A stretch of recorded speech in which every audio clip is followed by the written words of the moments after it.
Puji Tuhan. Salam sejahtera buat kita semua.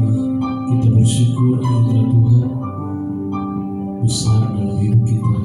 Kita boleh sampai saat ini menikmati kebaikan Tuhan, menikmati kasih Tuhan dalam hidup kita. Haleluya. Mari kita bersyukuri semua berkat Tuhan. Kita menaikkan pujian bagi Tuhan. Dan terima kasih Tuhan untuk kasih setia Tuhan. Terima kasih Tuhan untuk anugerah-Mu yang besar dalam hidup kami. Haleluya, haleluya, haleluya. Biarlah hidup kami adalah hidup bisa memuliakan Tuhan. Hidup yang menyenangkan hati Tuhan, memuliakan Tuhan. Terima kasih, terima kasih.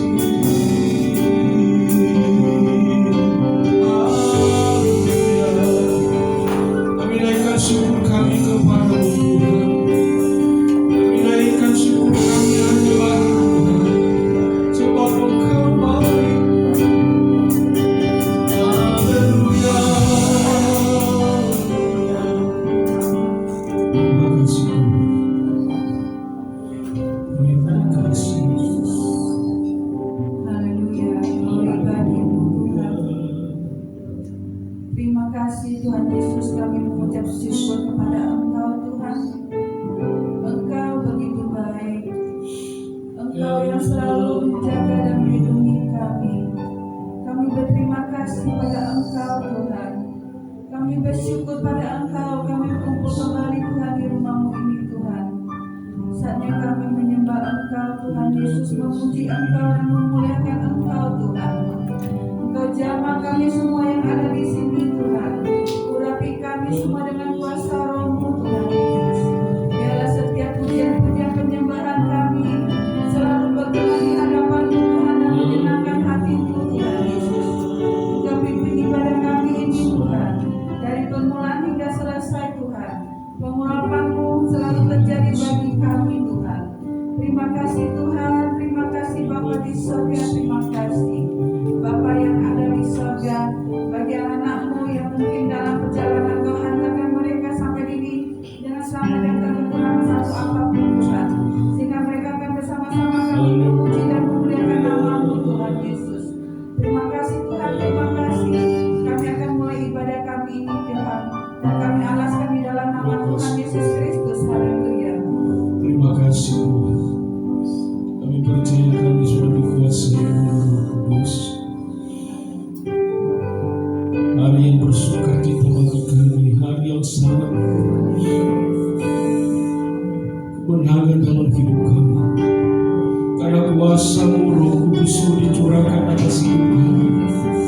Dan kami berterima kasih Tuhan untuk lawatan. Berterima kasih Tuhan untuk karya-Mu bagi kami.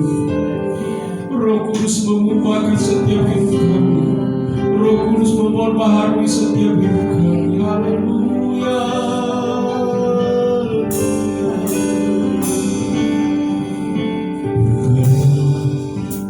Roh Kudus di sini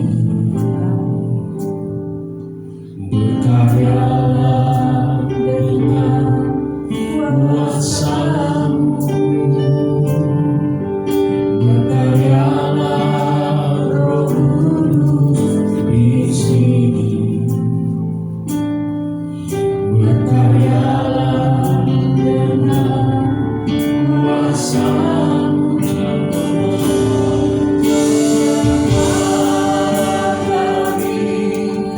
Jamahlah setiap hari, ubahlah kami jadi baru.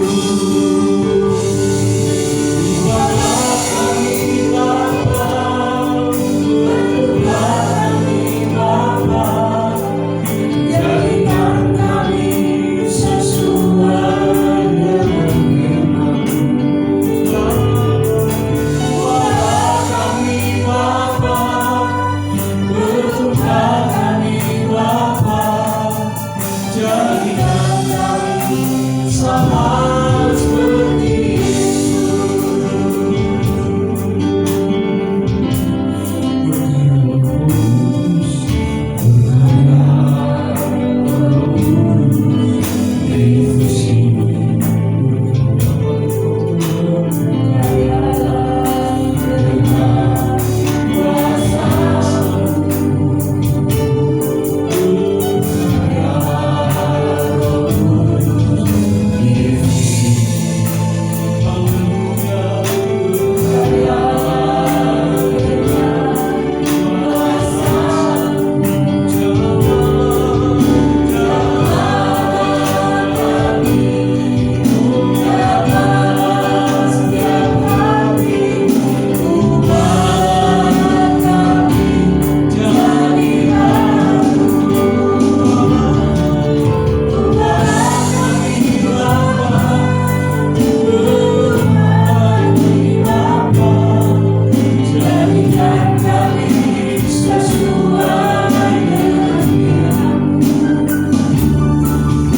biar kemudian kami mengenal setiap kerinduan kami Tuhan saat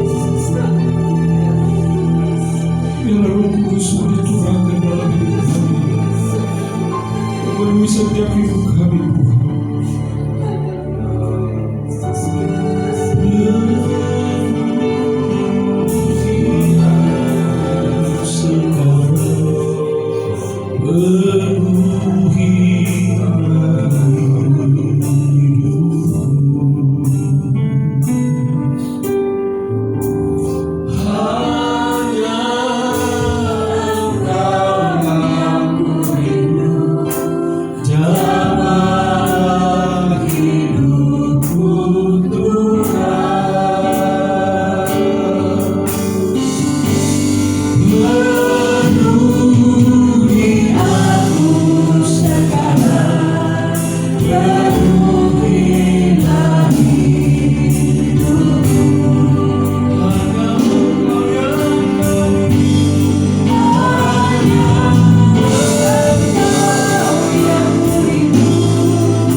Berkaryalah terus Engkau dengan kekuatan kuasa.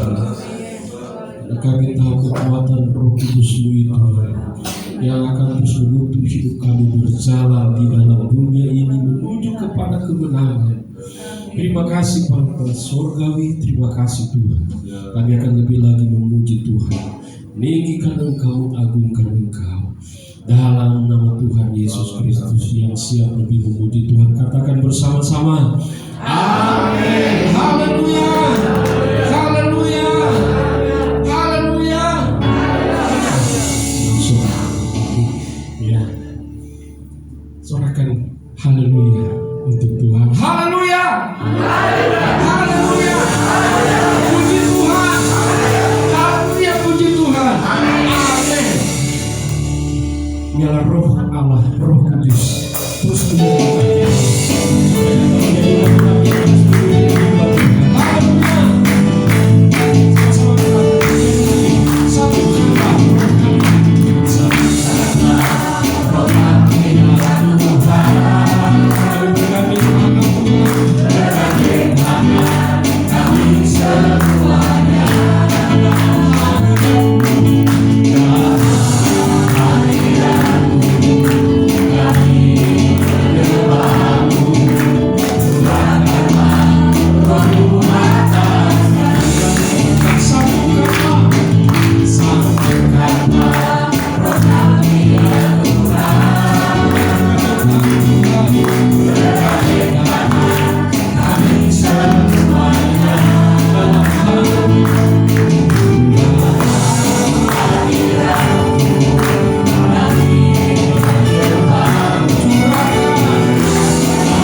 Glory haleluya.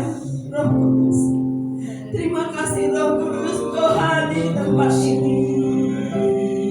Engkau hadir Tuhan di hati kami, di pikiran kami Tuhan Yesus. Berkaryalah Roh Kudus, berkaryalah Roh Kudus, terus berkarya di dalam kehidupan kami Bapa. Kami membutuhkan Engkau, kami membutuhkan Roh Kudus-Mu Tuhan. Glory haleluya Yesus. Terima kasih Tuhan, terima kasih untuk kemenangan-kemenangan yang Engkau berikan kepada kami. Kami yakin dan percaya Tuhan, Engkau tidak pernah meninggalkan kami. Seperti janji-Mu, Engkau akan menyertai kami. Amin. Sampai kesempurnaan Tuhan, sampai akhir zaman Tuhan, Engkau akan terus menyertai kami. Terima kasih Bapa, terima kasih Tuhan. Tiba saatnya Tuhan, saat ini kami akan mendengarkan kebenaran firman-Mu. Urapi kami Tuhan Yesus, penuhkan kami dengan Roh Kudus-Mu ya Bapa. Berkati kami Tuhan Yesus. Kami percaya Tuhan, setiap firman Tuhan yang ditaburkan Tuhan tidak akan kembali dengan sia-sia. Penuhkan kami dengan Roh Kudus-Mu, mampukan kami untuk menjadi pelaku-pelaku firman-Mu Bapa. Urapi hamba-Mu Tuhan yang akan menyampaikan kebenaran firman-Mu. Pakailah melalui mulut, lidah dan bibirnya Tuhan Yesus. Berbicaralah Tuhan Yesus. Oh haleluya Tuhan, berbicara melalui hamba-Mu ini Tuhan Yesus. Terima kasih Bapa. Kami membutuhkan Roh Kudus-Mu, kami membutuhkan firman-Mu ya Bapa. Glory haleluya Tuhan. Oh haleluya Tuhan, bentuklah kami ini Tuhan Yesus. Sebab kami Tuhan bagaikan bejana ya Bapa yang siap dibentuk Tuhan Yesus. Glory haleluya Tuhan Yesus. Terima kasih Bapa. Glory haleluya. Sebentar kami juga akan memberikan korban persembahan. Besar kecil persembahan kami Tuhan, Engkau yang memilikinya Tuhan Yesus. Ajar kami Tuhan untuk memberikan yang terbaik untuk-Mu ya Bapa. Berkati kami, berkati siap tangan-tangan yang memberikan korban persembahan Tuhan Yesus. Engkau melihat Tuhan keberadaan anak-anak-Mu ya Bapa. Setiap Tuhan Yesus persembahan yang diberikan kepadamu ya Bapa. Pakailah Tuhan untuk memperluas pekerjaan-Mu di muka bumi ini Tuhan, terlebih di tempat ini Tuhan Yesus. Terima kasih Bapa. Di dalam nama Tuhan Yesus Kristus kami berdoa dan ucap syukur. Haleluya. Amin. Di Tuhan sini dulu, dan kita akan memberikan korban persembahan pertama. Korban persembahan dijalankan baru menyala-nyala.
Haleluya.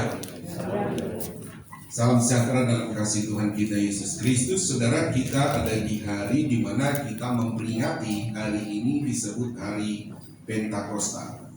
Ya, sebab itu saudara, kita akan membaca Alkitab dalam perikop di sana adalah Pentakosta. Mari saudara buka Alkitab kita dalam Kisah Rasul pasal yang kedua, ayat yang pertama. Ayat yang pertama kita baca dulu ayatnya dan saya akan jelaskan tentang Pentakosta kaitannya dengan Roh Kudus ya. Mari kita bangkit berdiri. Jemaat di lantai bawah juga boleh bangkit berdiri. Kita baca bergantian ayat 1 saya, ayat 2 saudara. Perikop di sana Pentakosta. Ketika tiba hari Pentakosta, semua orang percaya berkumpul di satu tempat. Tiba-tiba turunlah dari langit suatu bunyi seperti tiupan angin keras yang memenuhi seluruh rumah di mana mereka duduk. Dan tampaklah kepada mereka lidah-lidah seperti nyala api yang bertebaran dan hinggap pada mereka masing-masing. Maka penuhlah mereka dengan Roh Kudus, lalu mereka mulai berkata-kata dalam bahasa-bahasa lain seperti yang diberikan oleh Roh kepada mereka untuk mengatakannya. Waktu itu di Yerusalem diam orang-orang Yahudi yang saleh dari segala bangsa di bawah kolong langit. Ketika turun bunyi itu, berkumpullah orang banyak. Mereka bingung karena mereka masing-masing mendengar rasul-rasul itu berkata-kata dalam bahasa mereka sendiri. Mereka semua tercengang-cengang dan heran lalu berkata, bukankah mereka semua yang berkata-kata itu orang Galilea? Bagaimana mungkin kita masing-masing mendengar mereka berkata-kata dalam bahasa kita sendiri, yaitu bahasa yang kita pakai di negeri asal kita.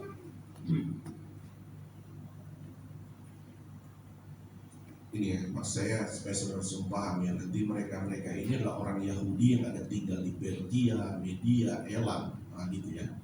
Jadi ini orang-orang Yahudi yang merantau, mereka itu tinggalnya di Partia, Media, Elam, penduduk Mesopotamia, Yudea dan Kapadokia, Pontus dan Asia. Daerah-daerah India yang berdekatan dengan wilayah itu. Baik orang Yahudi maupun penganut agama Yahudi. Jadi ada orang Yahudi memang agamanya sudah agama Yahudi, tetapi ada orang-orang lain juga, mereka itu sudah mengikuti orang di luar berdarah Yahudi, mereka telah menjadi agama Yahudi. Orang Kreta dan orang Arab, kita mendengar mereka berkata-kata dalam bahasa kita sendiri tentang perbuatan-perbuatan besar yang dilakukan Allah. Mereka semuanya bercengang-cengang dan sangat berhampa hidup dengan berkata kepada yang lain. Apakah artinya ini? Sampai berapa perikop ini ya? 13 ya. Terus dulu saya ingin saudara ajak supaya saudara lihat sampai 17 saja ya. Ayat 18. Sekarang, tetapi orang lain menyindir, mereka sedang mabuk oleh anggur manis. Maka bangkitlah Petrus berdiri dengan ke-11 rasul itu, dan dengan suara nyaring ia berkata kepada mereka, hai kamu orang Yahudi, dan kamu semua yang tinggal di Yerusalem, ketahuilah dan camkanlah perkataan ini. Orang-orang ini tidak mabuk seperti yang kamu sangka, karena hari baru pukul 9. Tetapi itulah yang dinyatakan adalah dengan perantaran Nabi Yoel. Akan terjadi pada hari-hari terakhir, demikianlah firman Allah, bahwa aku akan mencurahkan rohku ke atas semua manusia. Maka anak-anakmu laki-laki dan perempuan akan bernubuat, dan teruna-terunamu akan mendapatkan penglihatan-penglihatan, dan orang-orangmu yang tua akan mendapat mimpi. Juga semua engkau laki-laki dan perempuan akan dicurahkan rohku pada hari itu, dan mereka akan bernubuat. Amin. Tuhan berkati sampai di situ saja ya. Saudara, kita bicara dulu begini. Hari Pentakosta ini kan saudara adalah hari di mana kita mengenal saudara tentang pencurahan Roh Kudus. Namun hal ini saudara, apa yang kita lakukan dalam doa 10 malam itu adalah memperingati.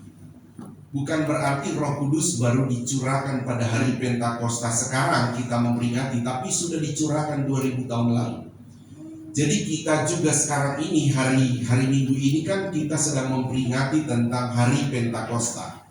Jadi peristiwa ini saudara, peristiwa hari Pentakosta ini kan sudah terjadi 2000 tahun lalu.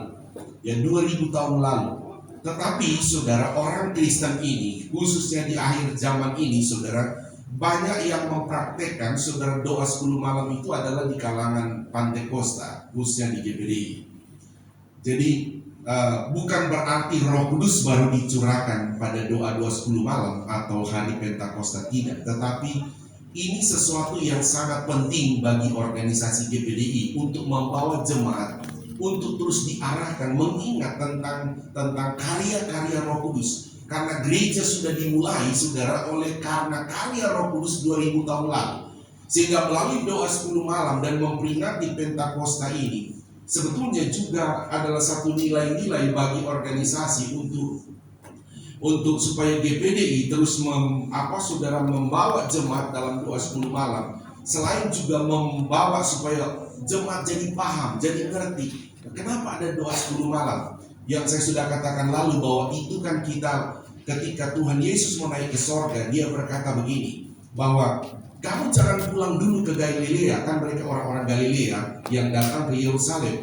Jangan pulang dulu, tetapi kamu tinggal dulu di Yerusalem, di salah satu rumah pengikut Yesus, tinggal di lantai 2 atau dibilang loteng Yerusalem. Ada lantai 2 di sana. Nah, kamu tunggu di sana. Ngapain mereka di sana? Mereka berkumpul sehati dan berdoa.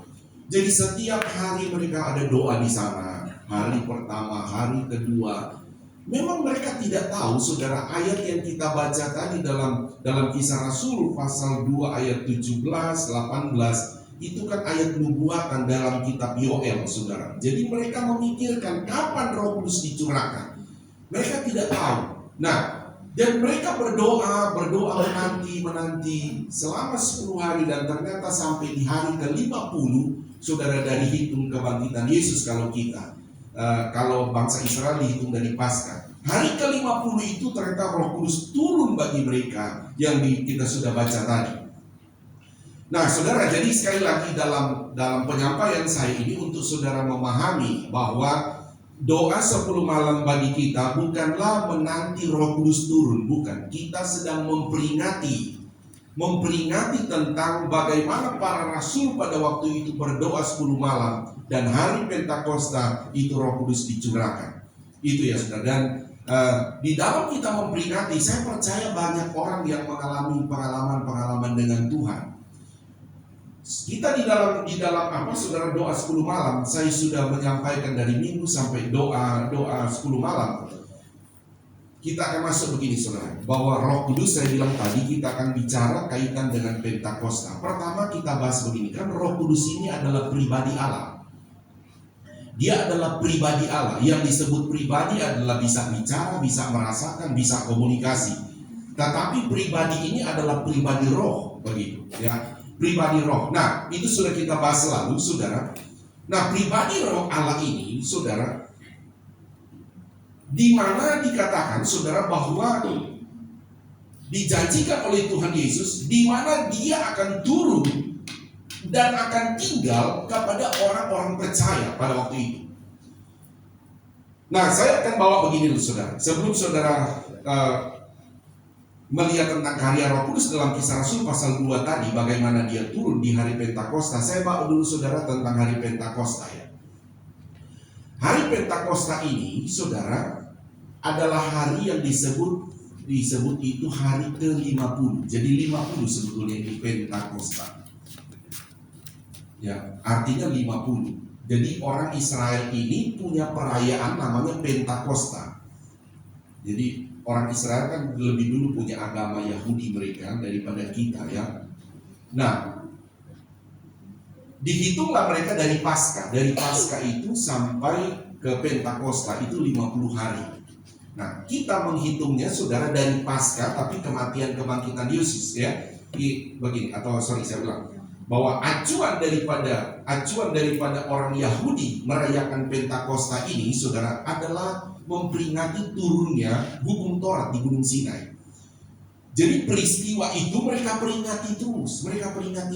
Tidak ada salahnya, Tuhan tidak melarang, Tuhan senang. Nah, sama dengan kita, saudara, kita punya doa 10 malam dan hari seperti sekarang ini, kita memperingatinya, tidak salah buat kita. Saya yakin kita berdoa 10 malam memperingati bagaimana rasul-rasul berdoa sampai terjadi pencurahan Roh Kudus. Saya percaya Roh Kudus senang orang memperingatinya. Amin, saudara. Dan bersekutu berdoa. Nah, orang Yahudi juga begitu, saudara. Mereka itu memperingati tentang turunnya Taurat.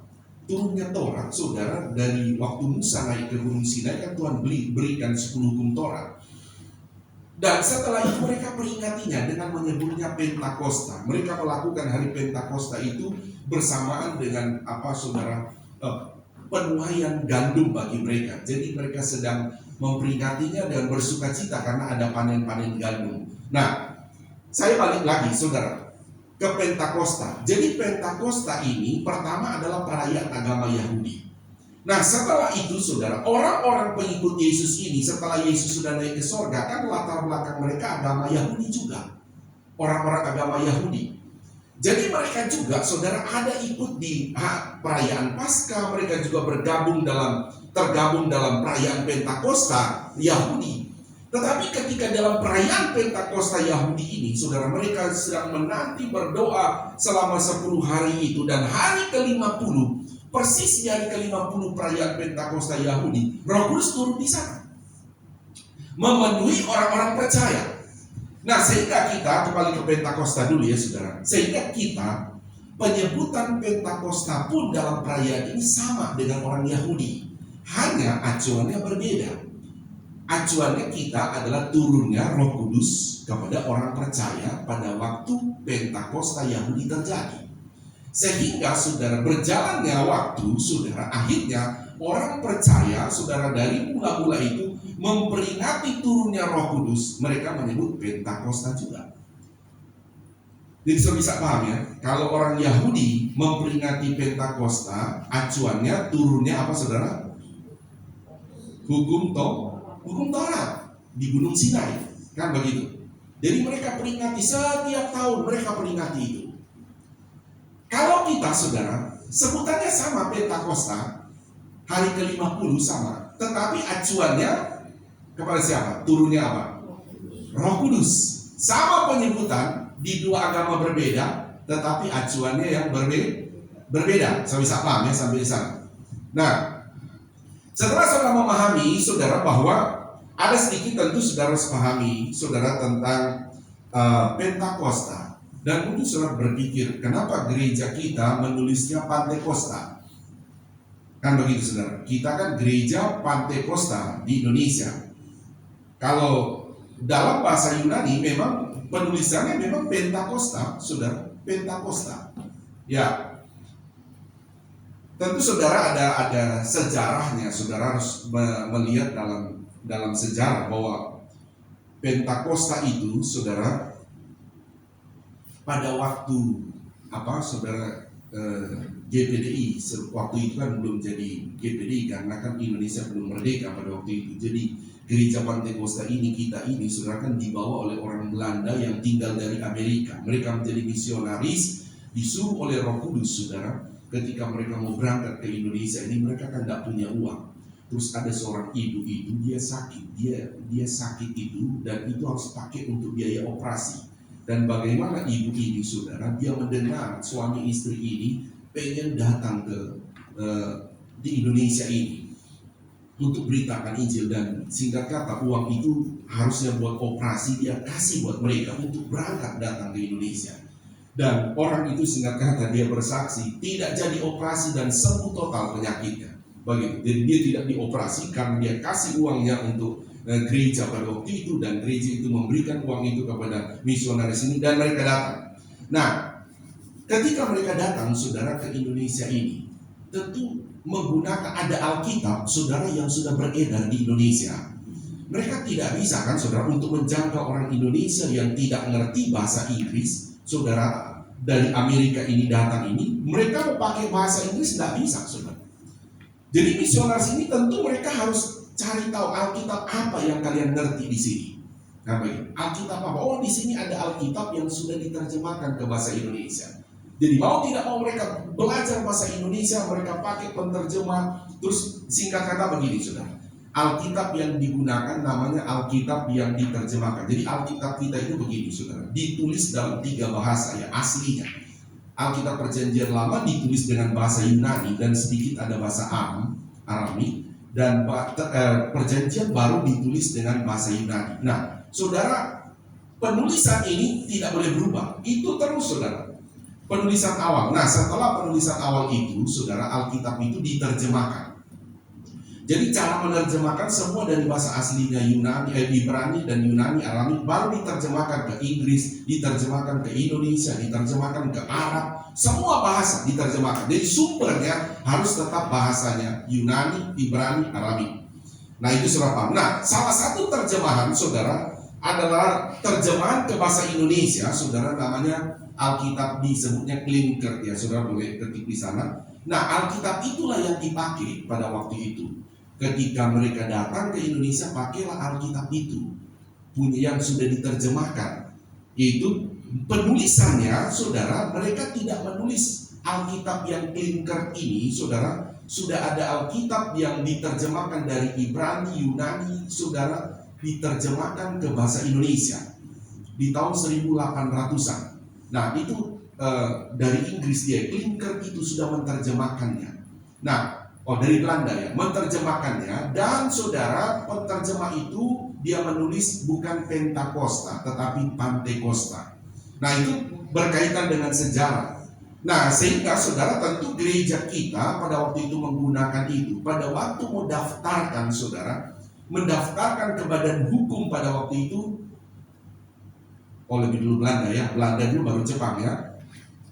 Indonesia ini kan mereka datang, saya bilang misionaris tadi itu kan tahun 1921, jadi jauh Indonesia sebelum merdeka ya. Mereka datang kan yang berkuasa Belanda.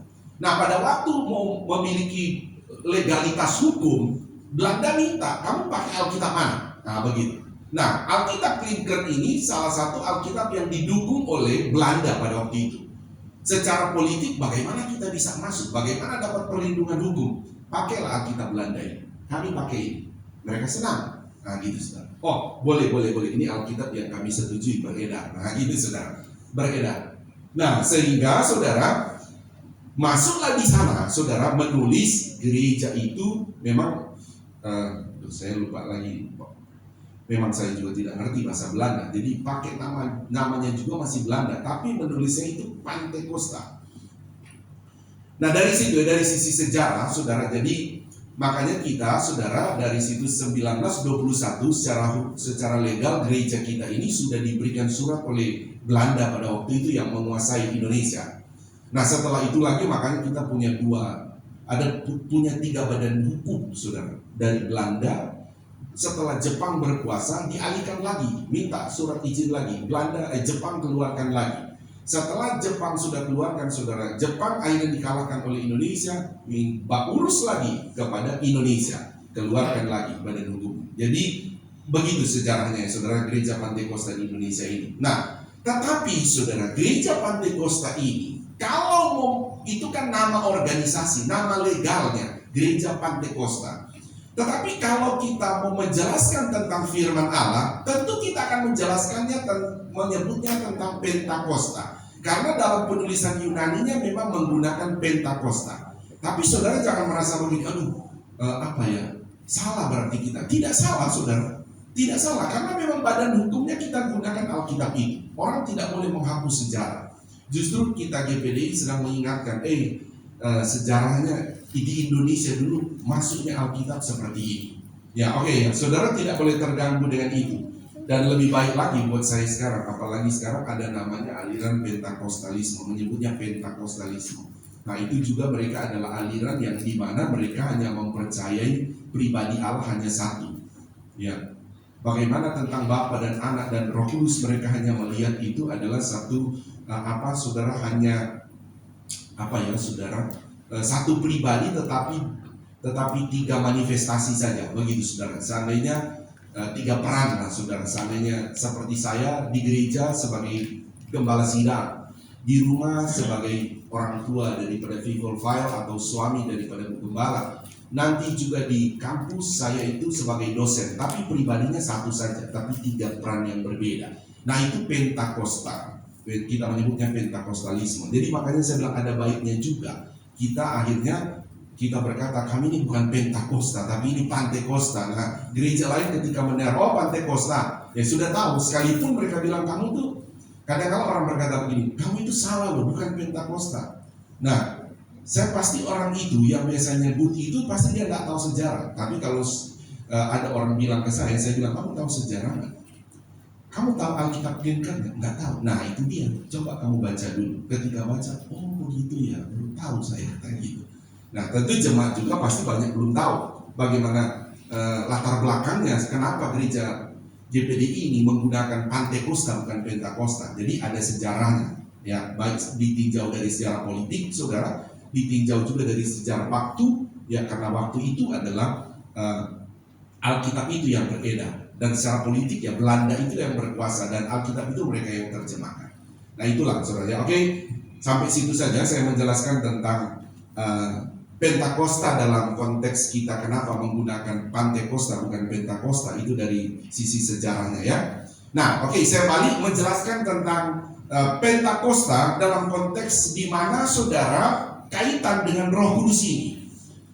Pentakosta sekali lagi artinya tadi apa saudara? 50 ya saudara. Hari, jadi 50 artinya Pentakosta ke-50 dan hari di mana orang Yahudi merayakan Pentakosta sedang memperingati turunnya Taurat pada waktu itu. Dan ternyata pada waktu di mana para rasul mengikuti perintah Tuhan menunggu di Yerusalem selama 10 hari, dan ternyata pada waktu hari Pentakosta itu saudara, hari Pentakosta dirayakannya pada hari ke-50. Ayat 1 berkata begini, ketika tiba hari Pentakosta semua orang percaya berkumpul di satu tempat. Jadi begini, orang-orang percaya pada waktu itu saudara, rasul-rasul mereka kan berkumpul di loteng Yerusalem.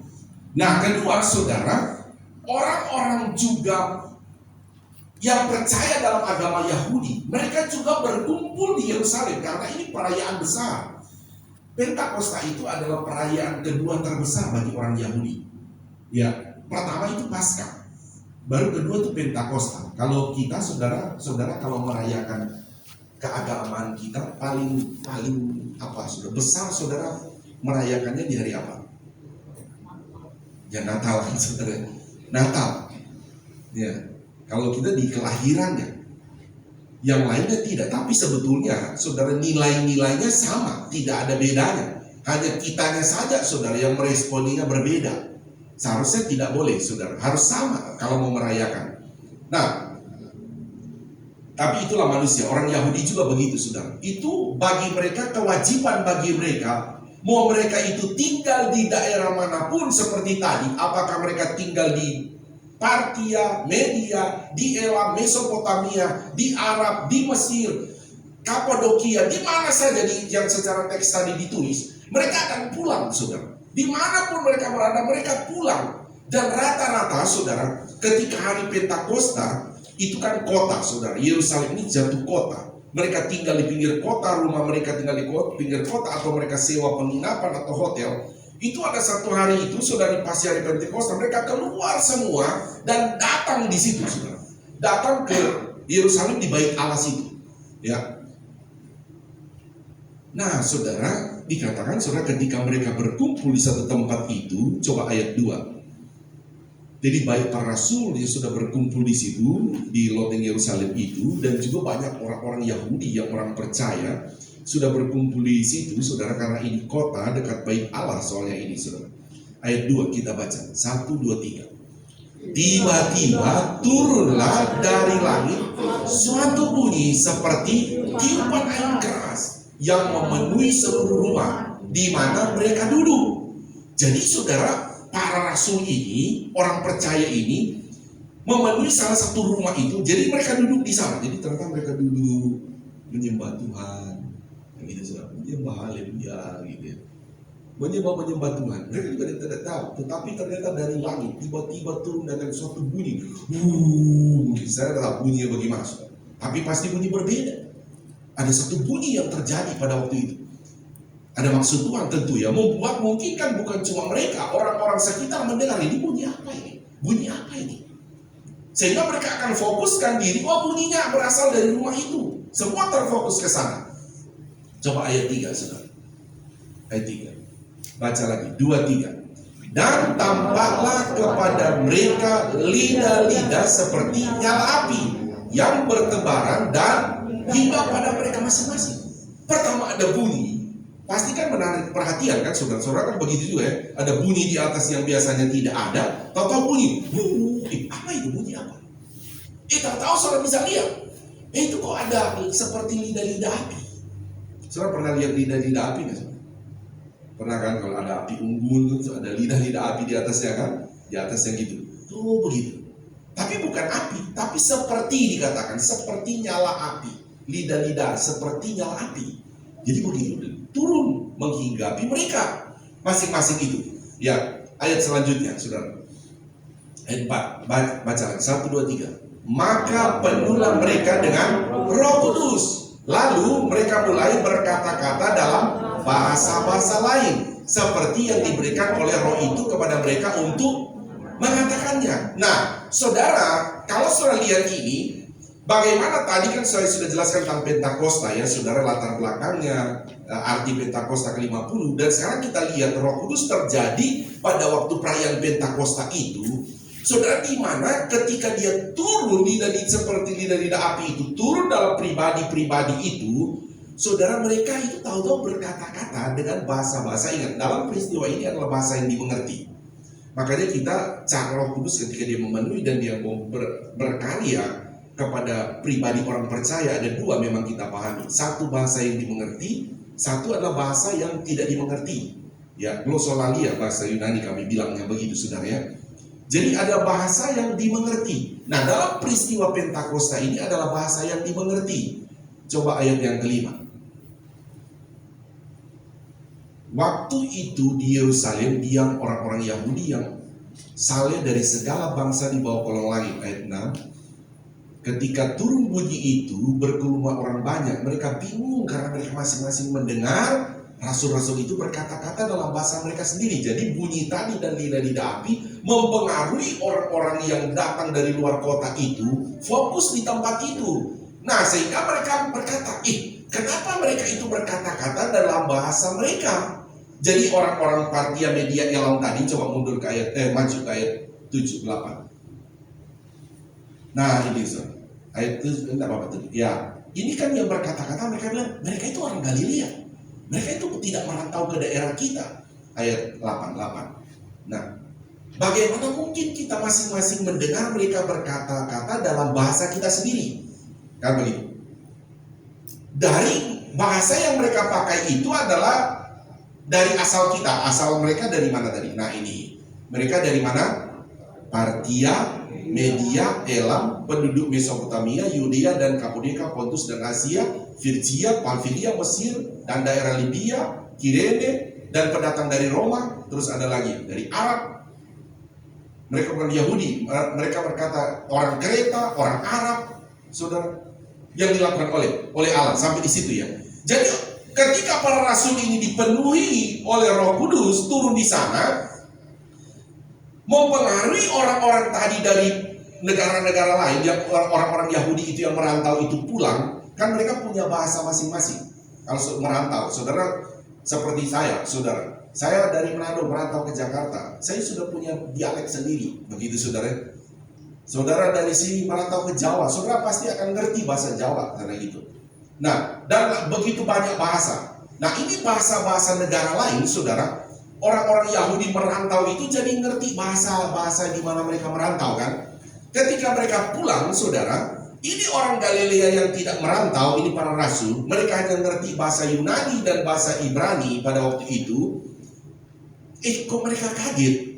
Kenapa orang-orang ini yang Roh Kudus penuhi, mereka berbicara bahasa yang dimengerti? Jadi mereka bicara, bicara begitu sudah. Tapi itu karya Roh Kudus. Ini bahasa yang dimengerti. Ya. Nah, dan itu dikatakan mereka, Alkitab ini berkata dalam bahasa kita sendiri tentang perbuatan-perbuatan besar. Siapa yang melakukan, saudara? Siapa yang melakukan itu? Orang itu sendiri atau Allah? Allah.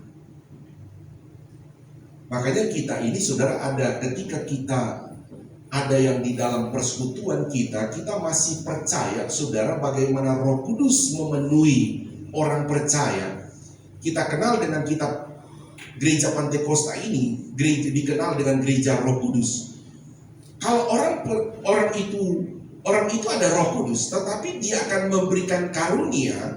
Saudara, dalam khususnya karunia dalam bahasa lidah ini, itu adalah perbuatan-perbuatan Roh Kudus. Ada yang bahasa dia menyembah, bisa saudara, dia mengerti bahasanya. Tetapi ada juga bahasa yang sebagai karunia tidak dimengerti bahasanya. Dan kebanyakan kita itu adalah bahasa yang tidak dimengerti kadang-kadang. Tidak dimengerti. Tetapi tentu itu bertujuan, kata Alkitab, ya, nanti satu waktu saya jelaskan Roh Kudus kaitan dengan karunia-karunianya untuk membangun iman orang itu dan orang lain. Makanya berapa waktu lalu saya katakan, saudara, kalau menyembah Tuhan seandainya dalam persekutuan kita dalam gereja, saudara, ketika ada orang menyembah terus dia berbahasa lidah begitu dengan bahasa saudara kita sendiri tidak mengerti, ya, kita tidak boleh mengejek dia, itu ngapain sih, saya nggak ngerti itu. Ya, enggak boleh, karena itu adalah perbuatan-perbuatan besar yang dilakukan oleh siapa, saudara? Oleh Allah. Biarkan saja. Ya, memang Roh Kudus itu tertib, saudara. Dia akan mengikuti si pemimpin pujian. Dia bisa bilang, oke, kita sudah menyanyi, stop. Dia bisa stop. Tapi ada juga bahasa yang bisa dimengerti. Saudara, ada yang dia bisa berbuat. Orang itu bisa, ternyata dia itu tidak bisa bahasa Chinese, saudara. Atau tidak bisa bahasa Inggris, atau tidak bisa bahasa Spanyol, tapi menyembah sini, tahu dia bisa bahasa China. Dia ngomong, kok bisa? Padahal dia nggak ngerti itu. Nah, Roh Kudus berkarya. Tahu-tahu satu orang nggak ngerti bahasa Inggris, tahu-tahu dia ngomong bahasa Inggris. Roh Kudus berkarya. Nah, itu bahasa yang dimengerti. Sekalipun si orang ini tidak mengerti bahasanya, tapi yang mendengar ngerti.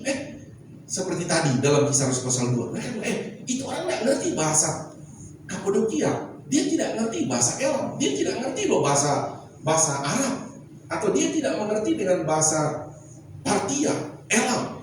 Kenapa ya dia bisa bicara begitu? Saya yang mendengar ngerti loh bahasa itu.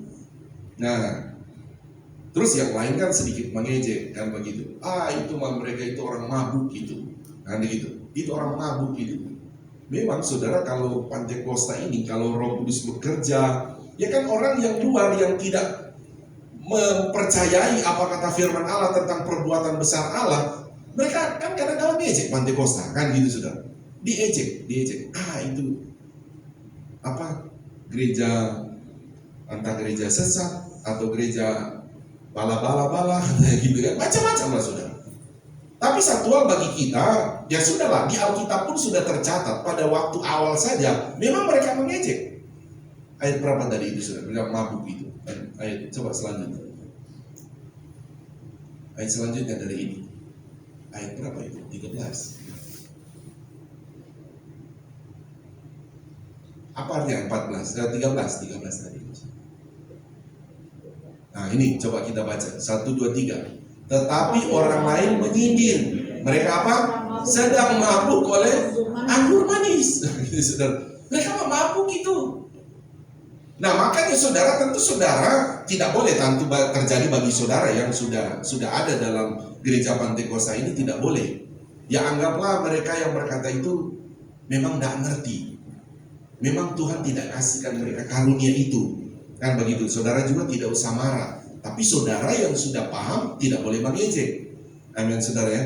Tidak boleh. Makanya ayat selanjutnya Petrus berkata apa? Baca 1, 2, 3. Maka bangkitlah Petrus berdiri dengan ke-11 rasul itu Dan dengan suara nyaring ia berkata kepada mereka, "Hai kamu orang Yahudi dan kamu semua yang tinggal di Yerusalem, ketahuilah dan camkanlah perkataanku ini." Terus baca ya, ayat 15, 23.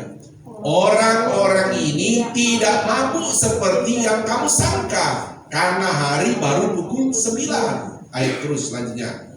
Tetapi itulah yang difirmankan Allah dengan perantaraan Nabi Yoel. Jadi sudah dibilang ratusan tahun lalu. Baca 23 ayat 17. Akan terjadi pada hari-hari terakhir, demikianlah firman Allah, bahwa aku akan mencurahkan rohku ke atas semua manusia.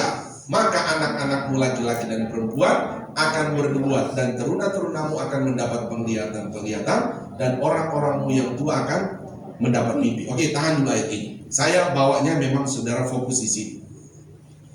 Jadi Roh Kudus, saudara, sudah diberitahu dalam Nabi Yoel, akan ada kitab Yoel Perjanjian Lama kan, sudah dinubuatkan. Kenapa di sini ditulis begini, saudara, bahwa aku akan mencurahkan rohku ke atas semua manusia. Bilang dulu sama saya, semua manusia. 1, 2, 3. Semua manusia. Begini ya, saudara. Jadi ini tentu kepada semua manusia yang percaya. Dalam perjanjian lama, Roh Kudus dalam perjanjian lama, saudara tahu bahwa tidak semua orang percaya Roh Kudus mau tinggal sama dia. Tidak. Kalaupun Roh Kudus tinggal ada kepada orang-orang tertentu, tapi itu sifatnya temporer saja. Dia hanya sementara saja. Tetapi sangat berbeda, saudara, ketika peristiwa Pentakosta ini terjadi. Dikatakan, pokoknya semua orang percaya kepada Yesus, mau entah dia anak-anak, mau entah dia pembantu rumah tangga, mau entah dia orang sudah kakek-kakek, sudah tua. Siapapun dia yang percaya pada Yesus, Roh Kudus sama saudara tinggal kepada orang itu. Haleluya, saudara. Roh Kudus tinggal kepada orang itu. Makanya saudara, inilah penting bagi kita, saudara, bersyukur sekali. Sangat berbeda dalam perjanjian lama itu. Dalam perjanjian lama bagaimana Roh Kudus tidak selamanya. Dia kebanyakan kalau tinggal itu namanya tinggal di dalam bait Allah. Kalau dalam perjalanan Musa itu dia hanya tinggal di dalam tabut Allah itu, sudah di kemah itu, dia buat kemah, dan setelah Salomo membangun bait Allah yang megah, itu tadi saudara yang hukum 10 hukum Taurat itu di dalam kemah atau di dalam bait Allah itu ada ruang Maha Kudus. Nah, itu isinya 10 hukum Taurat. Nah, Roh Kudus hanya berdiam di situ dan orang-orang tertentu saja. Sekalipun pada waktu itu banyak orang percaya datang, Roh Kudus tidak mungkin saudara dia ada di situ bicara langsung. Tidak. Dia akan bicara melalui pemimpinnya. Beda dengan kita sekarang, saudara. Saudara bisa mendengar suara Roh Kudus langsung melalui kebenaran. Saudara baca Alkitab, tahu Roh Kudus bisa menjelaskan. Dan secara teks Alkitab yang bilang, saudara, tidak tahukah kamu bahwa tubuhmu adalah bait apa, saudara? Allah, dan Roh Allah diam di dalam kamu.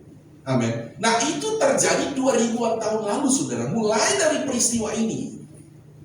Jadi sekali lagi sangat berbeda, saudara. Sangat berbeda dalam perjanjian lama. Perjanjian lama, saudara, di mana Roh Kudus itu hanya tinggal kepada orang-orang tertentu, bersifat sementara saja, saudara. Dan dia pergi, tapi, saudara, zaman dulu itu kalau Roh Kudus sudah ada kepada seseorang. Contoh kepada Daud dulu. Dia taruh kepada Daud. Tapi Daud itu tahu-tahu berdosa, bersalah. Daud berseru apa? Jangan ambil rohmu. Ada lagu itu ya.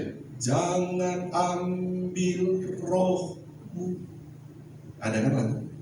Lagu itu. Jangan ambil rohmu. Dia tahu kalau kamu berdosa, Roh Kudus tidak tinggalin. Daud bilang jangan ambil. Dia bersalah memang. Tapi di sini setelah perjanjian baru, sudah. Sekarang ini Roh Kudus itu, jemaat Tuhan, saudara ada Roh Kudus dalam saudara kan? Amin. Saya mau tanya, saudara dan saya pernah berbuat dosa nggak? Hah? Pernah, banyak kali. Iya kan? Iya. Roh Kudus tinggalin nggak, saudara? Yang ada dia menyadarkan kita. Iya kan, saudara? Nggak main dia tinggalin. Kalau di perjanjian lama ditinggalin. Tapi kalau dia bawa kita, kamu sudah bersalah, kamu sudah berdosa, kamu sudah mulai jauh dari Tuhan, kamu sudah mulai tidak beribadah lagi. Nggak ditinggalin sama Roh Kudus. Makanya salah satu fungsi Roh Kudus membawa orang ke dalam seluruh kebenaran. Sangat berbeda sekali.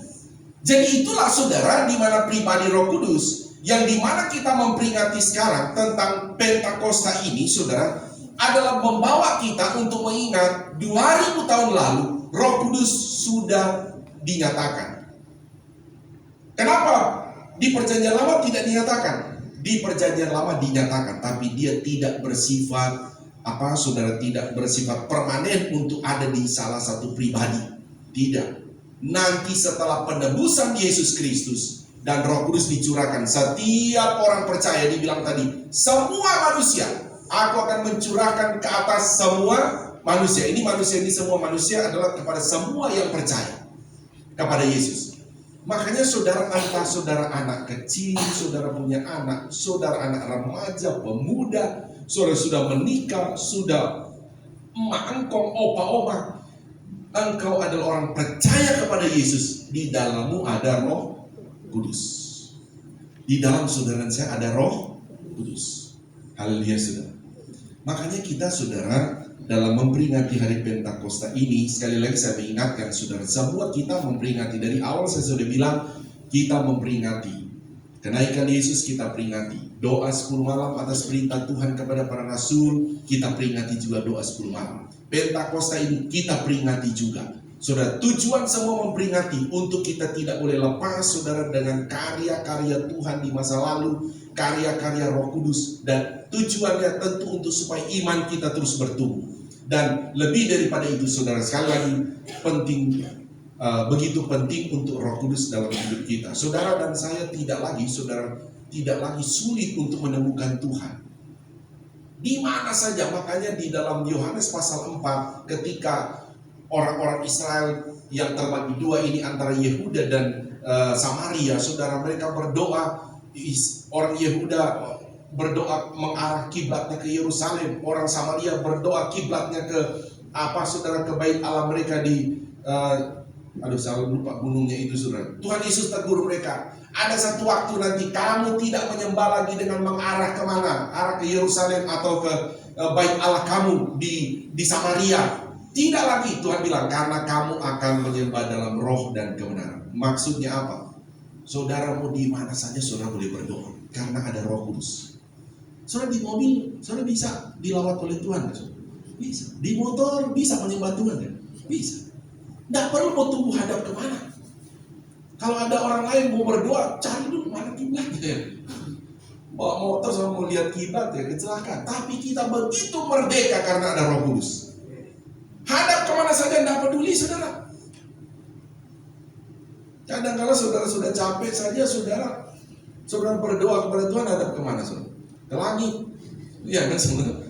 Maksudnya saking capeknya udah tidur begini, tapi pengen berdoa, sudah gak kuat, udah terlentang, Tuhan ampuni Tuhan, saya berdoa kepadamu. Tapi saking rindunya mau berdoa kan, hadap aja ke langit Tuhan. Dia mau hadap ke langit, mau hadap ke kiri, ke kanan. Memang Tuhan ada. Memang sikap-sikap kita berdoa sebaiknya memang ada khusus ya, saudara. Tapi menghadap kemanapun tidak ada, karena sudah ada Roh Kudus. Nah, saudara Islam Tuhan, saya menyampaikan ini, tapi nanti saya akan ngajar saudara minggu depan masuk pada begini ya, saudara. Roh Kudus kaitan dengan karunia-karunia saya bilang tadi. Ini penting buat saudara untuk mengenal tentang karunia-karunia dan bagaimana Roh Kudus itu berfungsi juga di dalam kehidupan kita, sehingga saudara lebih lebih mencintai saudara dan tentu membekali saudara punya iman, pengetahuan iman untuk tidak malu ya saudara, atau nanti kalau saya diberi karunia Roh Kudus berbahasa lidah maluan, nanti orang dengar, tidak boleh saudara. Ya memang tidak semua saudara akan dapat itu, tidak semua, karena itu karunia. Ya oke, nanti mungkin saya akan jelaskan ke depan itu minggu depan tentang Roh Kudus kaitan dengan karunia-karunia ya. Jadi lebih kepada hari ini saya mengajar saudara tentang Roh Kudus kaitan dengan Pentakosta. sehingga saudara ngerti sejarah tentang Pentakosta dan bagaimana Roh Kudus pada waktu dicurahkan. Dan poinnya saudara adalah Roh Kudus itu sudah dicurahkan 2000 tahun lalu. Adapun kita berdoa 10 malam dan memperingati hari Pentakosta ini adalah bagian dari peringatan, bahkan tersama dengan perjamuan kudus. Kita perjamuan kudus itu adalah bagian memperingati tentang Yesus menebus. Dan semua itu saya percaya Tuhan senang. Nah, oleh sebab itu saudara yang selamat Tuhan, saudara dan saya ingat terus, tubuh kita adalah bait Allah. Tubuh kita adalah bait Roh Kudus. Roh Kudus tinggal pada kita. Berdoalah semerdeka kita karena ada Roh Kudus. Amin. Ada Roh Kudus. Roh Kudus tidak pernah tinggalkan kita. Saya bilang tadi, Roh Kudus tidak pernah tinggalkan orang percaya. Sekalipun dia berdoa, Roh Kudus akan bilang berdosa, Roh Kudus bilang, kamu sudah berdosa, cepat balik bertobat. Kalau kamu sudah mulai malas ibadah, Roh Kudus bilang kamu sudah malas beribadah, kamu harus beribadah. Dan lain sebagainya, itu Roh Kudus bagi kita, karena kita adalah orang percaya Yesus. Tidak seperti pada waktu perjanjian lama, berdosa sedikit Roh Kudus tinggal.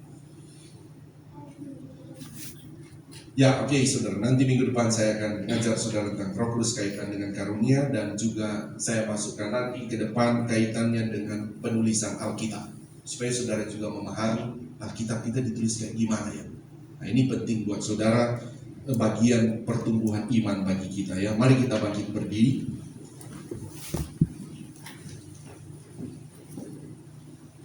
Kita berdoa ya. Kami datang kepadamu Tuhan, kami bersyukur kepadamu di hari kami memperingati tentang hari pencurahan Roh Kudus 2000 tahun lalu. Tuhan, kami bersyukur kepadamu kalau pada masa sekarang ini Engkau sudah ada dalam kehidupan kami. Tubuh kami telah menjadi bait Allah, tubuh kami telah menjadi bait Roh Kudus, dan Engkau tinggal secara permanen bagi kami ya Tuhan. Dan Engkau Tuhan menolong kami semua. Sebab itu kami jemaat-Mu yang ada di tempat ini, baik lantai atas, lantai bawah, dan jemaat yang mengikuti ibadah online, kami berdoa kepada-Mu Tuhan, biar Engkau Roh Kudus berkarya dalam setiap pribadi kami. Ada di antara kami Tuhan yang berbeban berat, Engkau Roh Kudus memberikan kelegaan di dalam nama Tuhan Yesus. Dan juga kalau ada di antara kami di tempat ini, di rumah, oh Tuhan yang sedang sakit, Engkau Roh Kudus juga menjamah menyembuhkan di dalam nama Tuhan Yesus. Dan juga kalau ada yang sedang mengalami ikatan-ikatan, belenggu-belenggu, membuat dia tidak merdeka dalam kehidupannya, kami berdoa Roh Kudus juga Engkau yang melepaskan dari ikatan apapun dalam nama Yesus.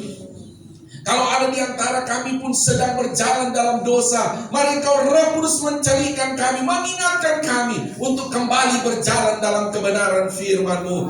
Terima kasih Tuhan Yesus, kami percaya setiap kami Roh Kudus akan bawa menikmati pengalaman-pengalaman dengan Engkau, menikmati karya-karya Roh Kudus yang dahsyat dalam pribadi kami, menikmati karya-karya Roh Kudus yang dahsyat dalam rumah tangga kami, menikmati karya Roh Kudus yang dahsyat dalam pekerjaan kami, dalam segala aktivitas kami. Terima kasih Tuhan, kami bersyukur untuk kebenaran firman-Mu, mempelajari kami, mengajarkan kami tentang Roh Kudus dan Pentakosta. Di dalam nama Tuhan Yesus kami berdoa. Haleluya. Semua yang percaya berkata amin. Tepuk tangan berikan kemuliaan kepada Tuhan.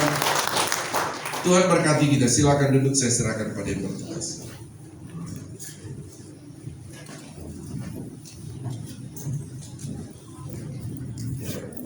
Puji Tuhan, Tuhan berkati kita dengan kebenaran firman Tuhan. Dan biasanya kita akan memberikan korban persembahan yang kedua. Sebelum persembahan dijalankan, kita berdoa. Bapa di surga, terima kasih karena firman-Mu sudah datang kepada kami. Biarlah kami terus semakin hari semakin berjalan dengan kuasa Roh Kudus-Mu. Berkati hamba-Mu, Bapak Gembala yang sudah melayani kami. Pakai dengan kuasa-Mu, Roh Kudus-Mu terus tetap menyertai pelayanan hamba-Mu, sehingga setiap firman yang disampaikan menjadi kekuatan berkat bagi kami semua. Kami akan memberi korban persembahan yang kedua. Biarlah setiap tangan-tangan yang memberi diberkati oleh Tuhan. Dalam nama Yesus kami berdoa, haleluya, amin. Puji Tuhan, persembahan dijalankan.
sesuai dengan janji firman Tuhan. Puji Tuhan.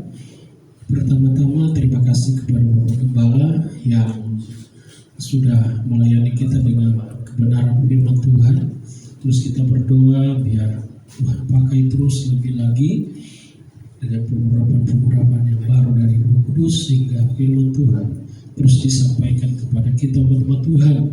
Juga seluruh pelayan-pelayan yang sudah melayani pada saat ini, kita percaya setiap apa yang kita kerjakan diberkati Tuhan. Bahkan kehadiran seluruh jemaat Tuhan, semuanya kita diberkati oleh Tuhan. Puji Tuhan, untuk pengumuman persembahan operasional dapat ditransfer ke rekening BCA 128 145 5872 atas nama Demijan Radinata. Dan persembahan yang kedua untuk pembelian ruko kedua dapat ditransfer ke rekening BCA digital 000937261639 dengan kode bank 501 atas nama Aditya Sumiran. Dan untuk persembahan persepuluhan dapat ditransfer ke rekening BCA 7400516574 atas nama Jemaat Norek Gembala Sidang. Bagi jemaat yang sudah mentransfer persepuluhan dapat menghubungi Bapak Gembala untuk didoakan. Dan untuk persembahan sekolah minggu dapat ditransfer ke rekening BCA 57254267370 atas nama Ida Agustin Supriyatna. Dan selesai ini jam 10 ada ibadah anak-anak di gereja dan live room mulai jam 10. Dan ibadah raya kedua di gereja jam 5 sore disertai juga dengan ibadah online melalui channel YouTube GPDI Kota Wisata jam 5. Dan untuk kegiatan kita di sepanjang minggu, doa puasa mingguan kita hari Senin ya, kita mau doa puasa bisa dipilih di sana, ada puasa Ester, Aud, Adam atau Daniel. Dan untuk ibadah komsel hari Rabu ini jadwal Kota Wisata apa pasar minggu ya? Atau nanti disampaikan ke grup ya, karena di minggu-minggu ini kita kegiatan semua difokuskan ke gereja dalam doa. Jadi untuk berarti pasar minggu. Untuk hari Rabu komsel kita di pasar minggu jam 7:30 malam di keluarga Bapak Akio. Dan untuk ibadah gabungan Pelprip dan WSP kembali di gereja setiap hari Jumat jam 7 malam. Doa pagi di gereja setiap hari Sabtu jam 7 sampai jam 8 pagi. Ibadah remaja sorenya di gereja setiap hari Sabtu jam 6.15 sore. Dan kembali ibadah minggu seperti biasa jam 8 pagi di gereja. Dan ibadah kedua sekolah minggu jam 10 pagi. Dan ibadah kedua untuk ibadah raya di jam 5 sore disertai dengan ibadah online. Ya, puji Tuhan, itu saja pengumuman. Kita ada tambahan dari Bapak Gembala, dan kita berdoa Gembala tidak ada bersama dengan kita karena sedang ada di Temanggung dalam hadiri ibadah saudara yang dipanggil Tuhan. Puji Tuhan. Dan ini ada tayangan ya untuk kegiatan donor darah kita pada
Puji Tuhan, terima kasih kepada jemaat Tuhan atas dukungannya dan partisipasinya dalam kegiatan diakonia kita sehingga boleh berjalan dengan baik. Puji Tuhan, sekali lagi Tuhan Yesus memberkati, dan mari kita bangkit berdiri, kita akan mengakhiri ibadah kita dan saya serahkan kepada Bapak Gembala.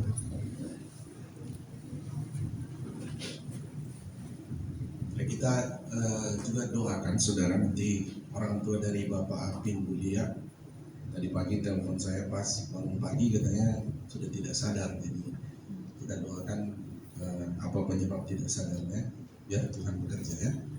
Mari kita tunduk kepala, kita berdoa. Bersama jemaatmu di tempat ini ya Tuhan, kami datang kepadamu mau berdoa bersama-sama buat jemaatmu di tempat ini, khususnya Koapin Seslia, di mana orang tua mereka tadi pagi sedang sakit dan tidak sadarkan diri, sedang dibawa ke rumah sakit. Kami berdoa Tuhan, Engkau ada di sana, Engkau juga jamah dia Tuhan, Engkau yang pulihkan secara sempurna dalam nama Tuhan Yesus. Biar Tuhan berkarya baginya. Terima kasih sekali lagi juga kalau ada jemaat Tuhan di tempat ini yang lain saat ini kesehatan yang terganggu, kami juga berdoa Tuhan oleh bilur-bilur-Mu Tuhan Yesus, Engkau yang menyembuhkan mereka sehingga hari-hari akan mendatang mereka boleh bersama-sama kami beribadah bersama di tempat ini. Kami juga berdoa kepada-Mu Tuhan buat Ibu Gembala yang sedang berkunjung ke keluarga yang sedang berduka di Temanggung, juga Tuhan menyertai di sana. Tuhan berkati keluarga yang berduka di sana juga. Roh Kudus sebagai penghibur yang sejati buat mereka. Terima kasih, kami bersyukur sebentar ya Tuhan.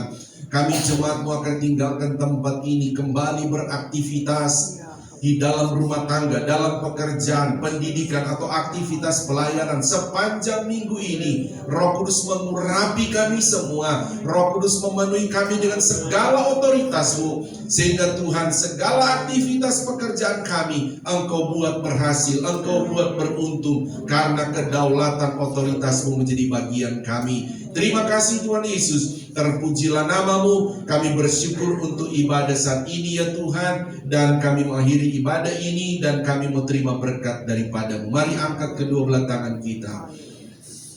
Haleluya. Inilah kami anak-anak-Mu ya Bapa di sorga. Mengangkat tangan kami kepadamu adalah terus pengakuan iman kami bahwa keselamatan hanya ada di dalam nama Tuhan Yesus Kristus. Engkau juga yang menjadi sumber, segala sumber berkat buat kami. Mohon berkati kami semua dengan berkat-berkat rohani yang luar biasa. Juga mohon berkati kami semua dengan berkat-berkat jasmani secara luar biasa. Sebab itu saudaraku, terimalah berkat daripada Allah Bapa, cinta kasih sayang daripada Tuhan Yesus Kristus, penghiburan, persekutuan, kuat kuasa, urapan-urapan baru yang dikerjakan oleh Roh Kudus memenuhi, berdaulat, memberkati kita semua saat ini sampai Maranatha. Tuhan Yesus Kristus datang kembali menjemput kita semua. Taruh tangan di dada, naikkan pujian ini.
Selamat Minggu, Tuhan Yesus memberkati.